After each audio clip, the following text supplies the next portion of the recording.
sai ka fahimci tsarin sikeli na pH sannan zaka yi amsa wannan tambaya da kuke gani a allo. Aka ce sinadari ne dangin ruwa wanda aka kira da X sannan kuma yana da yami, mun gane ko? Sai ne aka ce to menene pH value din shi, wato a sikelin pH nawa ne adadin shi, muna fahimta ko? To mun dai san shi wannan pH value din wato sikeli ne wanda ake gano sinadari acid ne ko ko base ne, sannan kuma yana da lamba daga 0 zuwa nawa, zuwa 14, mun fahimta ko? Yawwa, sannan a tsakiya din nan muna da 7, mun gane ko? Duk abin da ya kama ƙasa da 7 zuwa 0 nan, kamar daga nan kenan ƙasa da 7 ko? Abin da ya haka ya kawo ya yi ƙasa kenan shine acid.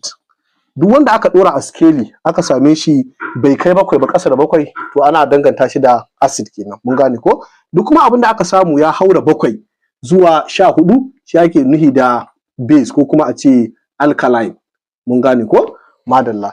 To yanzu sai mu dubi abin da aka bamu a nan, wato options ɗinmu kenan. Kun ga A muna da 9, kun ga A muna da 9 ko?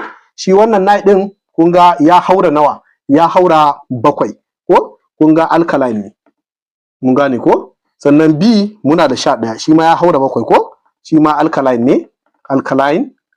Sai C shi kuma 7 ne, shi kuma 7 akan kira shi neutral, wato shi ba acid ba, shi ba base ba, shine neutral, mun gane ko? Neutral.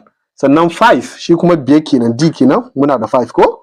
Yawa, to shi 5 shine acid, mun gane ko? To me zai zama an samu? An ce sawa, duk abin da ke da yami mun san dangin acid ne. Daga wannan kalma da ya fito a cikin tambayan, wato sawa, za ta tabbatar mana cewa wannan sinadarin wato acid ne, mun gane ko? To tunda acid ne kuma kun ga an samu zai zama me? Zai zama D kenan, wato option D.